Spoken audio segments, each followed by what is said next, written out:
الحمد للہ رب العالمین وبہ نستعین والصلاة والسلام علی نبیہ الکریم اما بعد۔ محترم سامعین، السلام علیکم ورحمۃ اللہ وبرکاتہ۔ پچھلے ہفتے آپ حضرات کی خدمت میں حدیث کا مختصر تعارف آ گیا تھا، اور جو کتاب پڑھنے جا رہے ہیں ریاض الصالحین، اس کا بھی ایک مختصر سا تعارف آ گیا۔ اب ہم مستقل طور پر احادیث کا وہ سلسلہ جو موقوف تھا رمضان میں، تو اس کو ہم شروع کرنے جا رہے ہیں، اور جو باب ہمارا چل رہا تھا وہ باب الصبر ہے۔ تو اس کی کچھ احادیث گزر چکی ہیں اور بہت ساری احادیث باقی ہیں، اس کو ہم پڑھیں گے۔ تو سب سے پہلی حدیث ہم پڑھنے جا رہے ہیں، بسم اللہ الرحمن الرحیم۔ وعن صہیب رضی اللہ عنہ ان رسول اللہ صلی اللہ علیہ وسلم قال كان ملك في من كان قبلكم وكان له ساحر فلما كبر قال للملك إني قد كبرت فابعث إلي غلاما أعلمه السحر۔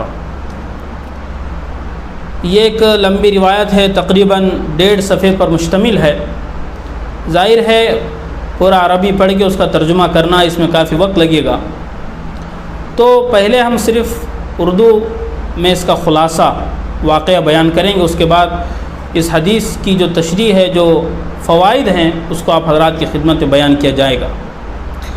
تو first of all I would like to say you one thing that you should pay your attention properly, because this is the very comprehensive, the very important, the very wonderful and amazing and awesome history true believer of اللہ رب العزہ۔ بہت ہی ایمان افروز واقعہ ہے جو پچھلی قوم میں گزرا ہے، اور حقیقی واقعہ ہے جو حضرت صلی اللہ علیہ وسلم نے بیان فرمایا ہے۔ تو ہم اس کو غور سے سنیں گے تو اس کے اندر ایک ایک چیزیں ہیں جو بعد میں اس سے جزیات نکالی جائیں گی۔ تو حضرت صلی اللہ علیہ وسلم نے یہ واقعہ بیان فرمایا ہے کہ پچھلی قوم میں ایک بادشاہ تھا۔ بادشاہوں کے پاس کاہن اور ساحر جادوگر ہوا کرتے تھے۔ وہ جادوگر جب بوڑھا ہو گیا تو اس نے بادشاہ سے کہلوا بھیجا کہ آپ ایک لڑکے کا انتخاب کیجیے اور میرے پاس بھیجیے تاکہ میں اس کو جادو سکھاؤں۔ تو بادشاہ نے ایک لڑکے کا انتخاب کیا، پھر اس کے پاس بھیجا۔ تو لڑکا اس ساحر کے پاس، جادوگر کے پاس جاتا تھا، اور جا کر وہاں پر وہ جادو سیکھتا تھا۔ وہ جادوگر کے پاس جو بچہ جاتا تھا، اسی راستے میں ایک راہب کا گھر پڑتا تھا۔ راہب کہتے ہیں خدا پرست کو، یعنی جو عیسائیوں میں جو خدا پرست ہوتے تھے جو صحیح طور پر، ان کو راہب کہا جاتا تھا۔ اس کا مکان پڑتا تھا۔ تو یہ جو لڑکا جادوگر کے پاس جاتا تھا، اس سے پہلے اس راہب کے پاس، خدا پرست بندے کے پاس بھی بیٹھتا تھا، اس کی باتیں سنتا تھا، پھر جادوگر کے پاس جاتا تھا، اور اس کی باتیں اس کو اچھی لگنے لگی، راہب کی، خدا پرست بندے کی باتیں اچھی لگنے لگی، تو روزانہ اس کا معمول رہا۔ اب ہوتا یہ تھا کہ یہاں پر بیٹھنے سے جادوگر کے پاس جانے میں اس کو لیٹ ہو جاتا تھا، تاخیر ہو جاتی تھی، جس کی وجہ سے وہ جو جادوگر تھا اس بچے کو سزا دیتا تھا، اس کو مارتا تھا۔ تو ایک دن اس لڑکے نے اس کی شکایت اس خدا پرست بندے سے کی، راہب سے کی، کہ مسئلہ ایسا ہے کہ وہاں پر میں تاخیر سے پہنچتا ہوں تو سزا ملتی ہے۔ تو راہب نے ایک سلوشن بتایا کہ ایسا ہے کہ جب آپ وہاں پر جائیں، تاخیر ہو جائے تو ان سے کہنا کہ میرے گھر والوں نے مجھے روک رکھا تھا، اس لیے تاخیر ہو گئی۔ جب گھر پہنچو، گھر والے پوچھیں کیوں تاخیر ہوئی، تو ان سے کہنا کہ کہ اس جادوگر نے مجھے روک رکھا تھا، اس لیے آنے میں تاخیر ہو گئی۔ تو ایک سلوشن تھا، تو یہ سلسلہ چلتا رہا۔ ایک دن اتفاق یہ ہوا کہ ایک جانور راستے میں آ کر بیٹھ گیا۔ بعض روایتوں میں ہے کہ وہ جانور ایک سانپ تھا، بعض روایتوں میں شیر تھا، بہت سی روایتیں اس کے متعلق بیان کی گئی ہیں۔ جو بھی ہو، یہ بات تو پکی ہے کہ وہ ایک جانور تھا، راستے میں بیٹھ گیا، لوگوں کا چلنا پھرنا وہاں سے بند ہو گیا۔ راستے میں بیٹھ گیا، لوگ نہ وہاں سے گزر پا رہے تھے، وہاں سے آ پا رہے تھے، یہ مسئلہ ہو گیا۔ تو اسی اثنا میں، اسی دوران وہ لڑکا بھی جو جادو سیکھا کرتا تھا وہاں پہنچا۔ تو اس نے دیکھا کہ لوگ تو اس سے رکے ہوئے ہیں، لوگ آگے جا نہیں پا رہے ہیں، تو اس کا کیا کیا جائے۔ تو اس نے وہاں پر کہا کہ آج میں جانوں گا کہ راہب زیادہ بہتر ہے، افضل ہے، یا جادوگر بہتر ہے، آج میں جان لوں گا۔ تو اس لڑکے نے ایک پتھر اٹھایا اور کہا کہ اللہ، اگر خدا پرست بندے کا دین، خدا پرست بندہ اگر تیرے نزدیک زیادہ محبوب ہے تو اس سانپ کو، اس جانور کو ہلاک فرما۔ یہ کہہ کر اس نے وہ پتھر مارا تو وہ جانور مر گیا، ختم ہو گیا۔ تو وہاں سے لوگ پھر چلنے پھرنے لگے۔ اس کے بعد پھر وہ لڑکا جو تھا اس نے یہ سمجھ لیا کہ سچا دین جو ہے، جو سچ پر قائم ہے، وہ راہب ہے، وہ خدا پرست بندہ ہے، اسی کا دین برحق ہے۔ تو وہ ایمان لایا، پھر وہ تمام چیزیں وہاں پر ہوئی۔ پھر اللہ رب العالمین نے اس لڑکے کے اندر ایسی صلاحیت دی تھی، اس کے ہاتھ میں ایسی شفا اللہ نے عطا کی تھی کہ بارن بلائنڈ، یعنی جو پیدائشی اندھے ہوتے ہیں، وہ ان کا بھی علاج اس کے ذریعے ہونے لگا۔ تو بہت سی کرامات اس لڑکے کے ذریعے ہوئی۔ تو ایک بادشاہ کا جلیس، ہم جلیس جو تھا، اس نے بھی یہ بات سنی، وہ اندھا تھا۔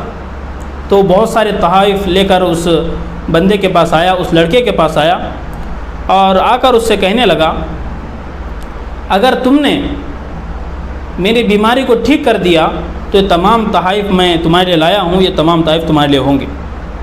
تو اس بندے نے، جو اس لڑکے نے کہا، وہ ایمان لا چکا تھا اور اس کے اندر ایمان راسخ کر چکا تھا، اس نے کہا، انی لا اشفی احدا انما یشفی اللہ،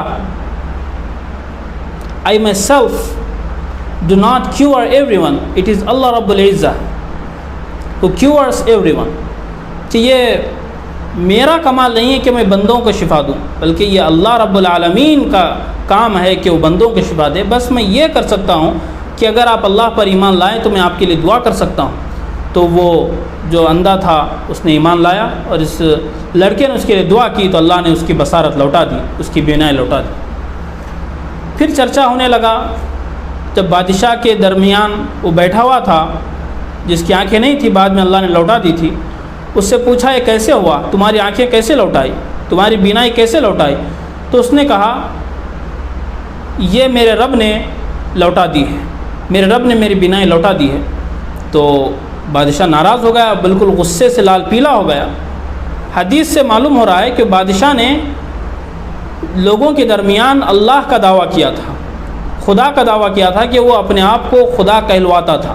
تو اس نے کہا، کیا میرے علاوہ بھی تمہارا کوئی خدا ہے؟ تو اس بندے نے کہا، ہاں، وہ خدا آپ کا بھی ہے، میرا بھی ہے۔ تو اور غصہ ہو گیا، بہت ساری اس کو سزائیں دی۔ تو اس نے یہاں تک کہ اس لڑکے کا پتہ بتا دیا جس کی وجہ سے شفا ہو گئی۔ تو اس لڑکے کو بلایا گیا، تو بادشاہ نے اس سے پوچھا، کیا مسئلہ ہے؟ تو اس نے کہا، شفا جو ہے میرے رب کے ہاتھ میں ہے، وہی سب کچھ کرتا ہے۔ تو پھر بادشاہ اور غصے میں آ گیا، پھر اس کو بھی سزا دینے لگا۔ سزا دیتے دیتے اس بندے، اس لڑکے نے کہا، اس راہب کا پتہ بتا دیا کہ وہاں سے مجھے یہ چیزیں ملی ہیں۔ تو اس کے بعد اس راہب کو لایا گیا، اس سے کہا گیا اپنے دین سے ہٹ جاؤ، لیکن راہب نے کہا میں اپنے دین سے نہیں ہٹوں گا۔ تو ایک آرا لایا گیا، آرا لا کر اس کے سر کی جو بیچ کی مانگ ہوتی ہے، اس کے سر کی بیچ کی مانگ سے اس کے سر کو کاٹ دیا گیا، ختم کر دیا گیا۔ لیکن وہ اسلام، وہ ایمان سے بالکل دور نہیں رہا، ایمان سے دور نہیں ہوا، ایمان کی حالت میں اس کا انتقال ہوا، اس کو شہید کیا گیا۔ اس کے بعد اس اندھے کو، جس کی بینائی لوٹ آئی تھی، اس کو لایا گیا، اس سے کہا گیا تو اپنے ایمان سے پھر جا۔ اس نے کہا نہیں ہو سکتا، اس کو بھی اسی طرح کاٹا گیا۔ پھر اس لڑکے سے، اس غلام بندے سے کہا گیا، اس نے بھی انکار کر دیا۔ تو بادشاہ نے کہا اس کو ابھی کاٹیں گے نہیں، اپنے خدام سے، نوکر چاکر سے کہا اس کو پہاڑی پر لے جاؤ، وہاں پر لے جا کر اس سے کہو کہ اپنے دین سے ہٹ جائے، اگر اپنے دین سے پھر جاتا ہے تو ٹھیک، ورنہ اس پہاڑ کی چوٹی سے اس کو پھینک دو۔ تو اس کو لے گئے لڑکے کو، بادشاہ کے خدام وہاں پر لے جا کر اس کو کہنے لگے اپنے دین سے پھر جاؤ۔ اس نے کہا یہ نہیں ہو سکتا۔ لڑکے نے اللہ سے دعا کی، اللہ جس طرح چاہے تو ان سے نمٹ لے۔ تو ایک پہاڑ ہلا، زلزلے کی طرح ایک کیفیت ہوئی، پہاڑ ہلا، وہ تمام کے تمام لوگ نیچے گر گئے، وہ لڑکا بچ گیا۔ پھر بادشاہ کے دربار میں آیا، بادشاہ دیکھ کر پریشان نے کہا وہ لوگ کہاں ہیں جو تمہیں گرانے کے لیے لے گئے تھے؟ کہا میرے رب نے ان کے ساتھ سمجھ لیا۔ تو بادشاہ نے پھر ایک جماعت بھیجی اور کہا اس کو دریا میں لے جاؤ، کشتی کے ذریعے دریا میں لے جاؤ، جب بیچ دریا میں پہنچ جانا اس سے پوچھنا کہ اپنے دین سے ہٹ جائے، اگر اپنے دین سے نہیں پھر تھا تو پھر اس کو دریا کے بیچوں بیچ ڈبو دو۔ اس کو پھر لے گئے تو پھر وہی مسئلہ درمیان میں چلے گئے اور کہا اس سے دین سے ہٹ جاؤ۔ اس نے کہا پھر اللہ سے وہی دعا کہ اللہ ان سے سمجھ لے، تو کشتی ہلی، پھر تمام لوگ ڈوب گئے اور وہ لڑکا صحیح سلامت بادشاہ کے پاس لوٹ آیا۔ یہ تمام چیزیں ہوئی۔ پھر بادشاہ نے کہا ان لوگوں کیا ہوا؟ اس نے کہا میرے رب نے ان سے سمجھ لیا ہے۔ اور اس وقت اس لڑکے نے کہا کہ آپ مجھے قتل نہیں کر سکتے، آپ مجھے مار نہیں سکتے، اگر آپ مجھے مارنا چاہتے ہیں تو بس اس کا ایک ہی سلوشن ہے، اس کا ایک ہی طریقہ ہے۔ وہ طریقہ یہ ہے کہ آپ ایک تیر لیں، پہلے تمام لوگوں کو چٹیل میدان میں جمع کریں، مجھے کھجور کے درخت سے باندھیں، اس کے بعد آپ ایک تیر لیں، پھر کہیں بسم اللہ رب الغلام ثم ارمی۔ ایک تیر لے کر مجھے کھجور کے درخت پر باندھ کر تیر کے ذریعے آپ مجھے نشانہ کریں گے، یہ جملہ کہہ کر بسم اللہ رب الغلام، اللہ کے نام سے جو اس غلام کا رب ہے اس کے نام سے میں شروع کرتا ہوں، یہ کہہ کر آپ مجھے ماریں گے تو اسی وقت میں مر سکتا ہوں، اسی وقت میرا انتقال ہو سکتا ہے، ورنہ اس کے علاوہ میرا انتقال نہیں ہو سکتا ہے۔ تو یہی ہوا کہ بادشاہ نے تمام کو جمع کیا، پھر اس کو کھجور کے درخت سے باندھا، پھر ترکش سے تیر نکالا، پھر درمیان میں پکڑ کر پھر بسم اللہ رب الغلام کہہ کر تیر مارا۔ وہ تیر اس کی کان پٹی پہ آ کر لگا اس لڑکے کی، اس لڑکے نے اپنے کان پٹی پر ہاتھ رکھا، پھر اس کا انتقال ہو گیا۔ جب یہ چیز لوگوں نے دیکھی تو پھر لوگوں نے کہا کہ ہم تو اس بچے کے، اس لڑکے کے رب پر ایمان لے آئے۔ تو بادشاہ تو اور تعجب میں ہونے لگا، ایک تو راہب کا مسئلہ تھا، دوسرے نابینا شخص کا مسئلہ تھا، ایک لڑکے کا مسئلہ تھا، وہ تو حل ہو گیا، لیکن یہاں تو پوری قوم، پوری رعایا نے یہ دعویٰ کیا ہے کہ ہم ایمان لے آئے ہیں اس غلام کے رب پر، اس لڑکے کے رب پر۔ تو بادشاہ پریشان ہوا، اس نے کہا اپنے لوگوں سے، اپنے خدام سے کہا کہ سڑکوں کے کنارے خندقیں کھودی جائیں، اس میں آگ دہکائی جائے، آگ لگائی جائے، اور جو اس دین سے نہیں ہٹے گا، مجھے رب نہیں مانے گا، اس کو اس آگ میں ڈال دیا جائے۔ تو پھر لوگ وہاں پر آئے تو لوگوں نے کہا ہم تو ایمان لائے ہیں، اب اس سے نہیں ہٹ سکتے۔ تو یہی اسلام کی خوبی ہے کہ جب اسلام کسی کے اندر آتا ہے، کسی کی زندگی میں جب اسلام ایمان آتا ہے تو پھر وہ جان دے دیتا ہے، لیکن ایمان سے نہیں ہٹتا۔ اگر کوئی ایمان سے ہٹتا ہے ایمان لانے کے بعد، تو صحیح بات یہ ہے کہ اس کے اندر صحیح ایمان تھا ہی نہیں۔ اگر صحیح ایمان ہوتا تو چاہے اسے آرے سے کاٹ دیا جاتا تب بھی وہ اپنے ایمان سے ٹھس سے مس نہ ہوتا، تھوڑا بھی نہ ہوتا۔ تو آگ لگائی گئی، لوگ جو نہیں مانتے تھے ان کو اس میں ڈال دیا جاتا تھا، آگ میں جلایا جاتا تھا۔ تو اسی دوران ایک عورت بھی آئی اپنے بچے کے ساتھ، چھوٹا بچہ تھا گود میں، اپنے بچے کے ساتھ آئی، تو اس کو آگ میں جانے سے تردد ہو رہا تھا۔ تو اس بچے نے، جو اس کی گود میں تھا، معصوم بچے نے کہا یا اماں اصبری فإنک علی الحق، اے امی جان آپ صبر رکھیں، آپ صبر رکھیں، آپ حق کی راہ پر ہیں، آپ حق کی راہ پر ہیں، اس لیے آپ صبر رکھیں، آپ اس میں کود جائیں۔ تو وہ کود گئے۔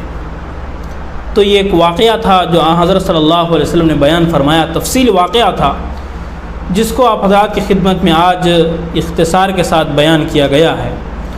اب اس واقعے سے ہمیں کیا باتیں معلوم ہوتی ہے، کیا سبق ملتا ہے، یہ بات انشاءاللہ اگلے ہفتے آپ حضرات کی خدمت میں آئے گی۔ آج کے لیے اتنا کافی ہے، وقت بھی کافی ہو گیا ہے۔ اللہ رب العالمین سے دعا ہے اللہ تعالی ہم تمام کو دین پر استقامت کے ساتھ زندگی گزارنے کی توفیق عطا فرمائے۔ وآخر دعوانا ان الحمد للہ رب العالمین۔